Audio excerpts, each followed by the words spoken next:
एक कम उम्र की महिला को खाने की मेज पर लिटा दिया गया है, जिसे जल्द ही थैंक्सगिविंग के लिए रोस्ट किया जाएगा। देखते ही देखते महिला के शरीर पर शहद लगाया गया। बाकी लोग डर के मारे सुअर जैसी हंसी हंसने लगे, क्योंकि महिला के भूनने के बाद अगला नंबर उनका था। कहानी थैंक्सगिविंग से एक दिन पहले की है, जब इस सुपरमार्केट ने आधी रात को शून्य मूल्य पर खरीदारी की पेशकश शुरू की, जिससे बड़ी संख्या में लोग लाइन में इंतजार करने लगे। उसी समय कुछ युवा कर्मचारी मार्ग से सुपरमार्केट में घुस आए। बाहर लाइन में लगे लोग नाराज हो गए, क्योंकि लड़की सुपरमार्केट के मालिक की बेटी थी। वह दोस्तों के साथ अंदर गई, मनमर्जी से सामान चुनने लगी और एक लड़का बाहर खड़े लोगों को चीजें दिखाकर शान से लहराने लगा। भीड़ में हलचल मच गई जब उन्होंने देखा कि कुछ लोग नियम तोड़कर पहले ही ऑफर में शामिल हो रहे हैं, तो वे बैरिकेड तोड़कर अंदर घुस गए। हालात बिगड़ते ही सुरक्षा गार्ड ने हादसा रोकने के लिए दरवाजा खोलने की कोशिश की, लेकिन हादसा हो गया। कांच का दरवाजा टूट गया और भीड़ गार्ड को रौंदती हुई अंदर घुस गई। किसी की गर्दन की धमनी कट गई, फिर भी वह ब्रेड मेकर उठा लेता है। जमीन पर पड़े गार्ड को लोग रौंदते जा रहे हैं। उसकी हालत नाजुक है। लंबे बालों वाला व्यक्ति मदद करना चाहता था, लेकिन अचानक किसी ने उसके दाहिने हाथ पर जोर से पैर रख दिया, जिससे हड्डी टूटने जैसी आवाज आई।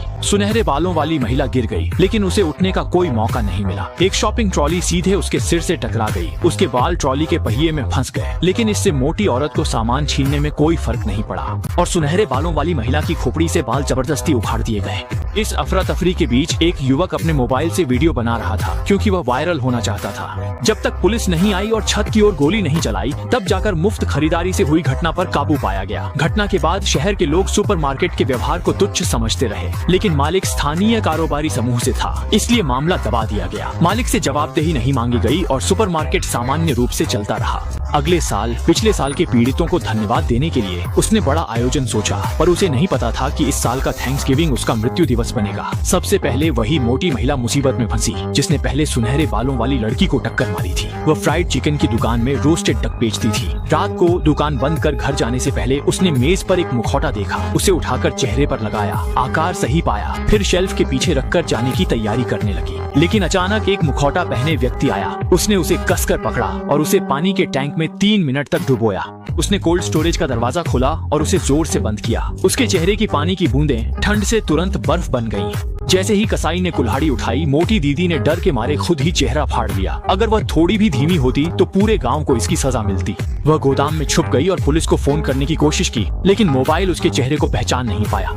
मोटी दीदी मन ही मन अमिताभ का जाप कर रही थी। तभी उसने सीसीटीवी में देखा कि सामने वाला जा चुका है। कुछ देर इंतजार कर वह गोदाम से बाहर निकली और बैग लेकर भागने लगी, लेकिन बैग में कार की चाबी नहीं मिल रही थी। उसे पता नहीं था कि नकाबपोश आदमी उसकी कार में उसका इंतजार कर रहा है। तभी अचानक कार की लाइटें जली, जिससे वह डर गई और भागने लगी। जैसे ही वह कूड़ेदान पर चढ़ी, कार ने टक्कर मार दी और वह ऊपर चली गई।